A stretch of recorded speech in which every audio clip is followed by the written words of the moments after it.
El otro día me quedé pensando en si las redes sociales son la panacea o las estamos sobredimensionando o no. ¿Qué pensás, Guido? Todas.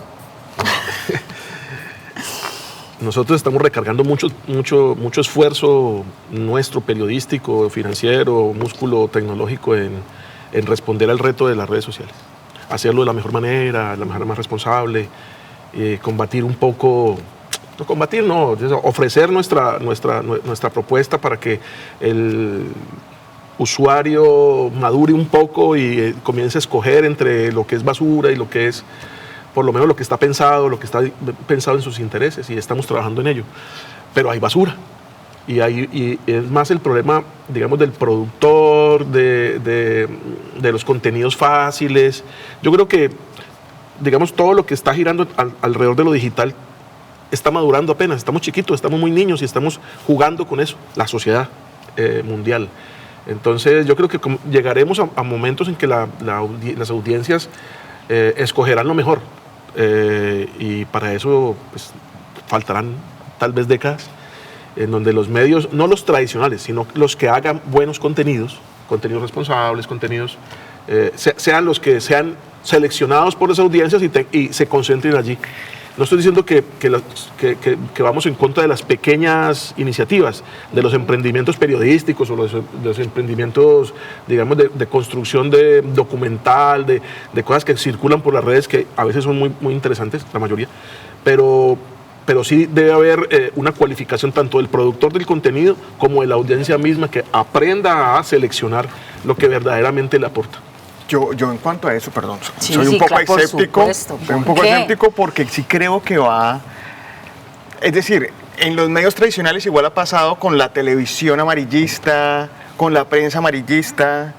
Es decir, creo que sí podemos hacer un trabajo para ir mejorando, pues, o ir dando unos contenidos de calidad que seduzcan también y que sepan aprovechar las dinámicas de cada una de las plataformas, porque todavía estamos muchas veces intentando aplicar formatos televisivos a las plataformas y ahí tenemos una brecha enorme. Sin embargo, sí comparto que podemos tener un contenido muy seductor con elementos informativos, de entretenimiento o educativos muy potentes. Sí. Y que eso seduzca una parte, pero sin lugar a dudas va a haber contenido basura que va a seguir atrayendo muchísimo, y yo creo que ahí eso va a estar permanente y va a ser la gran mayoría. Y es una cosa desigual, porque de hecho cuando creamos contenido que trata de ser responsable, que le deje algo a la audiencia, pues nos vamos a enfrentar al fenómeno de la viralidad. Y la viralidad de esos contenidos vacíos, pues tiene una gran ventaja, y es que el hacer contenido sin esfuerzo no te quita tiempo, lo puedes hacer inmediatamente. El contenido bien hecho implica un trabajo largo, es un proceso. Y en términos de la fugacidad a la que estamos acostumbrados en redes sociales y en lo digital, ahí tenemos una gran desventaja. Entonces yo creo que la lógica, más que decir vamos a competir contra esto, contra lo viral es no vamos a competir. No somos competencia. Lo que tenemos que hacer es construir audiencia. Y es como tratar de conocer a nuestra audiencia lo mejor posible y tratar de darle cosas que tal vez la audiencia conscientemente no sabe que necesita, pero que necesita, ¿no? Martín Caparrós decía, de vez en cuando hay que hacer contenido en contra de la audiencia. Y es sorprenderla, ¿no? Es decir, yo no sabía que esto necesito, porque si uno le pregunta a la audiencia, ¿usted qué quiere ver? Pues, es decir, sangre, sudor, lágrimas. Exactamente. Entonces uno dice, bueno, yo tengo que negociar, es decir, tengo que conversar con la audiencia para decir, te entrego algo de lo que quieres, pero también tengo que entregarte algo de lo que necesitas. Y ahí se va construyendo. Lo que pasa es que el proceso es lento, y ya lo decía Guido, o sea, es décadas. Y hay casos bien interesantes, o sea, hay una arquitecta que se llama Ter, una española, y lo hace aparentemente con un formato muy banal y de influencer, pero te está dando teoría de la arquitectura, te está dando historia, igual que Jaime Altozano, o en el caso gringo de Estados Unidos, Veritasium da una información científica muy potente, que ha ido mejorando su nivel de producción y que también está arrastrando una audiencia muy interesante. O sea, sí hay casos. Sí. Aquí en Colombia están las chicas de Economía para la People. Ajá. Que es eso, es cómo entendemos la reforma tributaria. Entonces uno dice reforma tributaria y dice, no, ¿quién va a leer eso? En Instagram, ¿quién lo va a ver? Pues, pero efectivamente ya han logrado conseguir ese lenguaje. La conexión en adaptar el lenguaje. Exacto. Tanto el lenguaje audiovisual como el lenguaje sonoro, como la posibilidad del soporte técnico en sí, que uno tiene que entenderlo. Estas generaciones ya, bueno, ustedes están jóvenes, pero de cincuentones para arriba, tenemos digamos, como ese deber de ser como esa bisagra en que vamos a entregar esto y lo vamos a entregar en las mejores condiciones para que la gente que nació pensando digital, pues tome esto y lo potencie de una manera impresionante. Pues yo creo que Internet es una panacea. Sí. Yo creo irremediablemente que es una panacea. Pero yo también creo que es importante desromantizar, si se puede la palabra, esta idea de que las audiencias jóvenes son digitales. Yo creo que también hay... Sí, porque se hace como esa asociación. Sí, que las audiencias jóvenes son digitales. Y la experiencia que yo tengo interactuando con las generaciones de 20 años, 25 años, es que, claro, están conectadas todo el tiempo, pero no necesariamente entienden la dimensión de Internet o las redes sociales como una herramienta comunicativa. Y nosotros, digamos, como lo que decías vos, nuestra responsabilidad es, vea, trabajar en eso. Exactamente, es decir, potenciar las posibilidades comunicativas que hay al interior de las redes sociales y en lo digital, pues en general. ¿Cómo desde las defensorías de los televidentes, de las audiencias, uno negocia esa brecha cuando uno dice televisión y multiplataformas?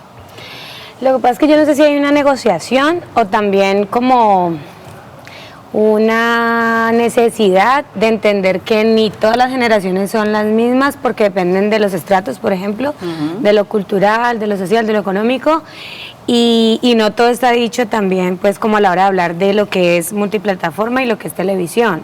Entonces yo creo que ese es más difícil todavía pensar ese escenario porque, por ejemplo, los jóvenes que están interesados en otro tipo de contenidos o que no tienen mucho acceso a Internet, ¿cuáles son sus necesidades? ¿Quiénes están respondiendo a esos muchachos que no entran como en esa lectura homogénea que hay de que los jóvenes, la tendencia es hacia lo digital? Mismo pasa con los adultos mayores. Uno dice, no, los que más ven televisión son adultos mayores. No todos. O sea, hay casas donde hay adultos mayores que consumen más YouTube que otros miembros de la familia. En mi casa pasa eso. Digamos, mi mamá, un día yo puse el noticiero al aire de Telepacífico al mediodía, que aquí está su director, 90 minutos, y ella no vive en Colombia, pues estaba de visita y me dijo como que wow, todavía existe 90 minutos y hay gente que lo ve en el televisor, y yo. Claro. Entonces es raro. Que sagrado prenden el televisor a la 1 en punto. Claro, porque pues yo vivo en Cali, es un hábito que tengo dentro de mi casa, ya no. Entonces es raro porque hay que empezar como a leer eso y ver como integrantes de lo audiovisual, en lo periodístico, en el entretenimiento, en lo que sea, cómo se responde a sus intereses, pero también como me pareció muy interesante lo que dice Jorge. Hay gente que no sabe que le gustaría ver eso hasta que lo ve. Entonces dice, Entonces yo creo que ahí hay como más, no hay verdades absolutas sobre qué se negocia, sino retos, inquietudes, preguntas que uno siempre está pensando y diciendo, ¿para dónde va esto? ¿Por qué? Porque a nosotros en la Defensoría de los televidentes nos llegan cosas muy disímiles entre sí.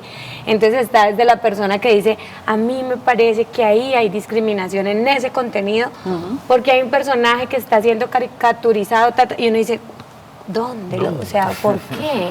Claro, entonces creo que es más bien como una constante reto o reinventarse, que esa palabra se puso mucho de moda, acerca de lo que las audiencias quieren, pero como tú lo decías, lo que necesitan también. El desafío en este momento es hacer unos universos narrativos, que sea transmedial, o sea, que permita hablar a las redes sociales, a las plataformas interactivas. También esta multimedialidad incluye a lo que está extraterritorial, lo que se llama, académicamente extraterritorial, que sería aquello que está por fuera de los medios digitales, entonces que incluye la publicidad exterior, que incluye la interacción, que incluye la interacción física, quiero decir, o que incluye efectivamente, el performance callejero o la televisión, la radio, claro, pero no podemos hacer simplemente que sea un cross media, es decir, lo que digo aquí, lo repito aquí, o usar, digamos, lo que a menudo se ha usado en televisión tradicional ha sido, agarro mis redes sociales y lo que hago es promocionar mis productos y mis programas de televisión cuando pues tenés todo un universo narrativo para expandir esta experiencia.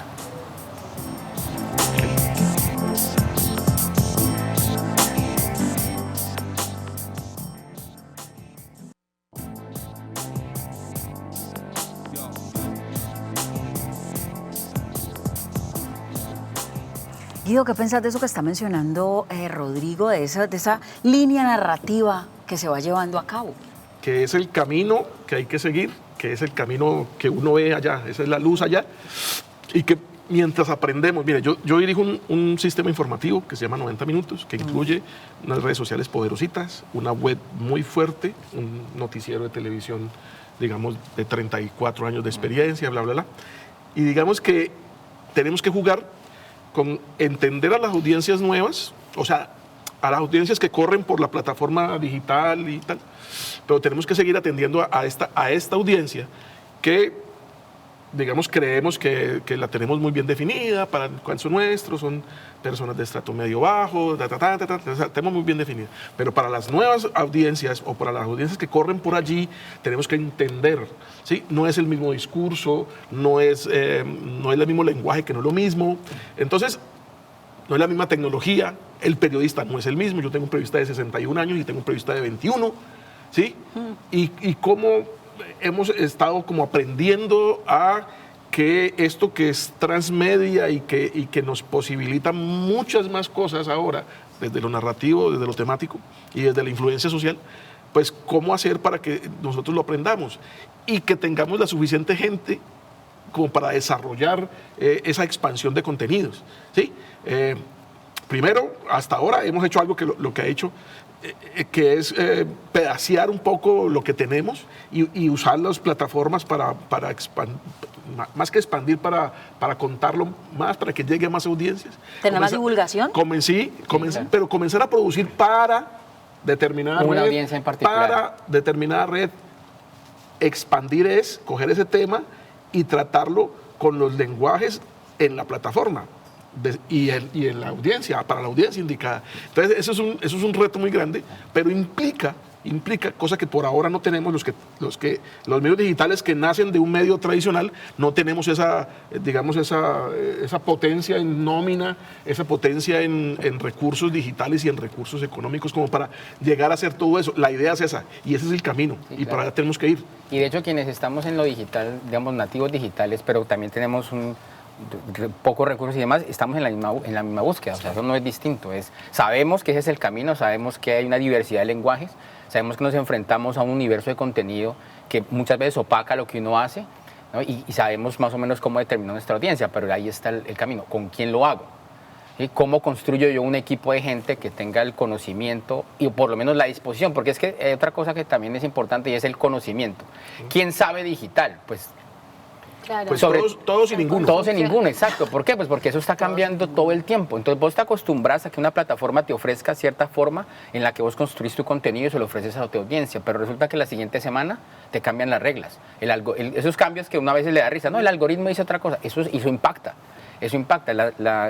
Cada vez que una red social te dice vamos a cambiar esto, significa que todo eso que has construido tenés que revisarlo. Tu Sí. audiencia mismo también. Todo tiene que ver con el tiempo. Como que antes tenía uno más tiempo para ver cosas más largas, ya no, y por eso Y también entonces para es que hay tanto desarrollarlas. éxito. Sí, yo lo pienso, digamos, como en mi condición desde lo que hacemos en Así Nos Ven, porque hablamos mucho con televidentes. Entonces, cuando uno entrevista a los televidentes o recibe las cartas de los televidentes y las comunicaciones, es como que, ¿cómo voy a esperar yo a verme un programa que van a emitir en un horario cuando yo puedo decidir que lo veo a la hora que yo quiera? Entonces, ¿qué onda? Entonces, yo no sé, claro, yo entiendo lo que plantea Rodrigo son cosas distintas. Yo no puedo traspolar el contenido que tengo hecho para la televisión a un una canal. medio A una digital red. solamente por la condición de emisión, que ahí hay un factor. No es a demanda, sino como en mis tiempos, pero también tiene que ver con el contenido, con la situación de contenido del televidente que dice, es que no me interesa, quiero estar, si voy a salir por la noche con mis amigos, quiero ver los reels que hay en Instagram, contenido gastronómico, o sea, es raro, pero yo creo que son muchos factores los que se juegan allí y uno muy importante es el tiempo para producir, el tiempo para ver que tiene la persona y también el tiempo en el que esto se hace famoso y se viraliza, porque ¿quién le dice a uno que eso se va a viralizar y a partir de ahí hay una explosión de views? Entonces, a mí me parece que es chévere como verlo también en relación a la disposición que tiene uno frente a la pantalla, la que sea, la de televisión, la del celular, la de la tablet. Yo ya no hago televisión, entonces me liberé de ese lío. Yo no sé, por ejemplo, Yo hago televisión y digital. Claro. Imagínate, entonces, Estoy en ese. es como esa identificación? Es, ¿realmente puedo yo hacer la diferenciación en términos de contenido de el noticiero, por ejemplo, lo presento en un canal de televisión para una audiencia y luego lo que hago con el resto? Yo creo que es un reto grandísimo. O sea, yo no quisiera estar en esos zapatos porque digo, con lo digital tengo para Estamos volarme la cabeza. aprendiendo. Claro. Y con lo del es- tiempo, que eso es- lo que además el decía tiempo, Diana exacto. es como decisivo para mí en este tema. Yo creo que aquí hay unas costumbres que tenemos que comenzar a cambiar y unas formas de pensar, porque esto se trata no de uno u otro, que lo hemos entendido como una batalla un poco, Sí. sino que Sí. esto es un tema de narración expandida. Y cada uno tiene unos hábitos distintos a los cuales puede llegar a la noticia, a la información, puede llegar a los procesos educativos, digamos como estás mencionando, temas de gastronomía y quiero ver la receta y tal, o de entretenimiento desde distintos puntos de vista con líneas narrativas que se complementan, que es lo que manejamos en ficción, digamos, esta como viene aquí, pero en digital que estoy contando complementario, que se defienda solo, pero al encontrarse, ¡pum!, tiene más elementos. Y a veces sí implica una cuestión de tiempo, pero también a veces implica una cuestión de pensamiento y planeación. Para mí ha sido muy complicado, nosotros trabajamos también en la empresa pues con muchas empresas del sector corporativo y marcas, y poderlo sacar de la casilla de hacer publicidad y trabajar por campañas, a comenzar a entender que ellos tienen un medio que no es publicitario, sino en el cual pueden contar historias. muchísimas más cosas, informativo, educativo, entretenimiento, que es lo que a menudo pues trabajo con ellos fuerte, en vez de ser producteros, porque pues si vas a jugar con el algoritmo, lo primero es haz algo que la gente de verdad quiera ver. Sí, Claro. lo que se ¿Sí? necesita. Si estás siendo productero, estamos fallando. La televisión tiene una enorme fricción, no solamente por la disponibilidad de los contenidos, claro, ese es un factor, pero el otro es que los comerciales nos quitan ritmo. ¿Cómo hacemos para comenzar a integrar? Que también le pasa a las redes, ojo. Sí, sí, claro. O sí, sea, no, ustedes sí. están viendo una red social y les dicen publicidad o decís, no la quiero ver. No la quiero ver. Y ahí caen las marcas también, hacer solamente publicidad. Y eso es un error. Un ejemplo de eso muy claro es en 90. En 90 nosotros emitimos el noticiero de la una, el noticiero que sale por Telepacífico, lo emitimos pues por digital también. ¿Qué hacemos con los 3 minutos y medio, 4 minutos o 5 minutos de pautas publicitarias que Facebook me castiga porque no le puedo meter publicidad ahí? ¿Qué hago? Nosotros estamos haciendo dos noticieros, es decir, un noticiero que va por Telepacífico y en el momento de las pautas publicitarias hacemos otra información que va allí. Otra nota tapando. Más trabajo. Porque digital. cada que yo intento, por ejemplo, Sí, yo puedo meter promociones de la universidad, promociones de noticias, Se va. y vuelven. Gracias a Dios. Generalmente vuelven más poquitos, claro. Pero en esos 3 minutos se me van porque ellos no quieren ver nada que no sea noticias. Entonces toca que generar otro tipo de comunicación para esa audiencia que está solo en lo digital. Y entonces los de digital ven 30 minutos corridos de información, mientras que los de televisión ven 7, 12 minutos de información, 3 minutos de pauta, 5 minutos de información, 3 minutos de pauta. ¿Por qué? Porque hay que, digamos, acercarse a eso, a que quien está viendo un noticiero en un celular no está dispuesto a gastarse 3 minutos. No, No, pues, pero imagínate. nunca. Y es, Ni y es 10 un segundos. logro, y es un logro gigante que 30 minutos, que uno logre mantener audiencia digital por 30 minutos. Ahí se quedan, sí. O sea, eso es lo que hay que lograr. Yo a mis estudiantes cuando hacemos podcast les digo, miren, la gente pone podcast a escuchar, pero se pone a lavar platos, se pone a trapear. Lo que hay que lograr es que la gente los escucha a uno. Y porque es que ahora la audiencia es muy dispersa. A uno le cuesta no hacer otra cosa mientras estás consumiendo algo, es difícil no hacer otra cosa. Entonces lograr que uno capte la atención en su producto por más de 10 minutos, eso ya es un golazo pues en digital.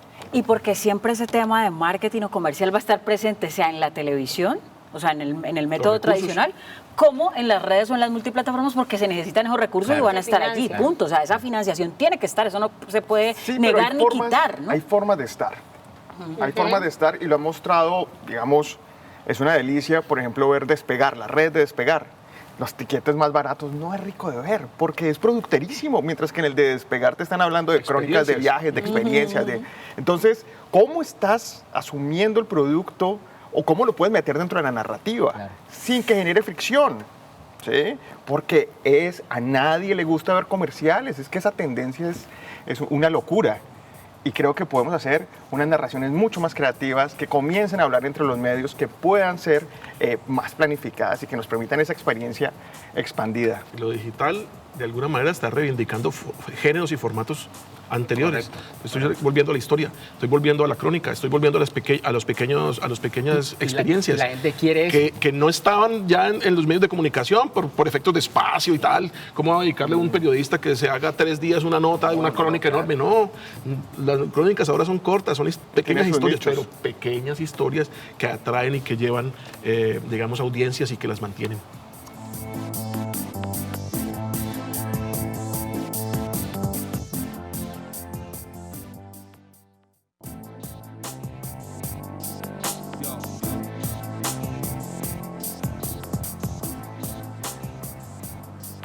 Con eso que estabas mencionando, Rodrigo, y también Guido, y todos, pero digamos que ustedes se han centrado en eso de esa narrativa, de esas cosas que hay, cómo las cuento y le doy esa línea para que esa línea trascienda. Y uno dice, Jorge, ¿crees que hay que aprender y desaprender? Estamos en ese ejercicio. Y ahora que también Guido mencionaba, es que tengo un periodista de 61 años y otro de 22, y cómo me quedaba pensando en eso. Claro, nosotros tenemos una obligación y estamos en ese ejercicio de estar reaprendiendo la lógica de la comunicación, ¿sí? A partir de la publicidad. Yo necesito mi negocio, necesito facturar y necesito sostener este medio, esta empresa. Pero entonces en esta lógica de estas audiencias que lo que quieren es que le contemos cosas, que no les interrumpamos su interacción con el contenido, pues aparecen estas narrativas que ahora le llaman storytelling, pues que es básicamente contar historias. Entonces, ¿cómo se integra esa lógica del storytelling incluso a los productos? Y eso es un aprendizaje para nosotros. Yo les decía, yo hace 20 años hacía televisión y era corta, comerciales y chao, y me desentendía el resto. Ahora no, tengo que ser consciente que a la gente no le gusta eso. Entonces, ¿cómo yo hago mi producto integrado en esa lógica? Entonces, es un aprendizaje y un reaprendizaje todo el tiempo. Telepacífico tiene ahorita unos desafíos, y lo hablo pues como canal y como con las distintas producciones que tenemos, basados pues también en esta nueva relación con los medios. Y algunas cosas ya están estudiadas y están vistas. Por ejemplo, la estructuración de las narrativas, pero las narrativas recaen sobre personajes.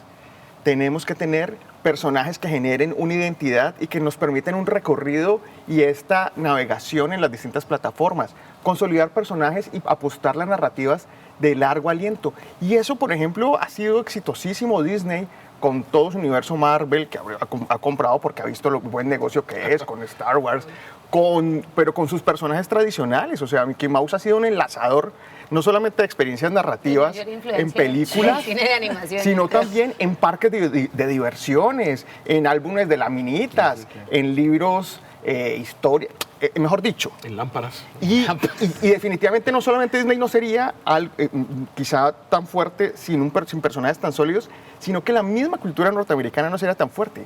Creo que tenemos que apostarle a identificar esos personajes sobre los cuales en todo, o sea, desde los medios informativos hasta el entretenimiento, personajes característicos que nos permiten un largo aliento y nos permiten ir consolidando audiencias porque nos enamoramos de los personajes. Y ahí hay un secreto muy clave que tenemos que estudiar y dejar de pensar en narrativas que se nos cumplen un tiempo y chao, sino Claro, sí. darle largas, Darle vida. esperar a que maduren, esperar a tener más emisiones, hacer esos seguimientos. Es Que clave. haya más continuidad, de Más acuerdo a continuidad. eso que estás diciendo. Yo, para finalizar, quiero que hagamos una rondita rápida, porque ustedes han hablado mucho de esas apuestas y esos retos. ¿Cuál es ese desafío también, no solamente desde lo que ustedes hacen, desde su área, sino también desde lo personal, de esos retos que se presentan en este tema que estamos abordando hoy? Guido. No, aprender, ¿no? El objetivo es aprender. Nosotros, insisto, pues lo generacional aquí es importante, no es determinante, pero es importante. Nosotros, una generación ya establecida, que necesitamos aprender y aprender muy rápido. Yo he estudiado, pero me dedico a estudiar permanentemente el fenómeno digital porque no hay nada que hacer. Nosotros somos el rodadero, vamos hacia allá. Y mientras que llegamos al destino, tenemos que buscar la manera de entender las audiencias, de entender la tecnología, las posibilidades de la tecnología, pero nunca se nos puede olvidar que lo importante es el contenido, y el contenido pasa por aquí, por los personajes. Yo quiero aprender más de este tema, así que los tengo que volver a invitar a que nos tomemos otro cafecito y hablemos de esto, porque me gustó mucho eso que ustedes mencionaban, y es, no se trata de competir o qué es mejor o qué se va a acabar o qué va a ponerse por encima, sino cómo se equilibra y se enriquece. Muchas gracias, Jorge, Rodrigo, Guido, Diana, muchas gracias por haber estado con nosotros.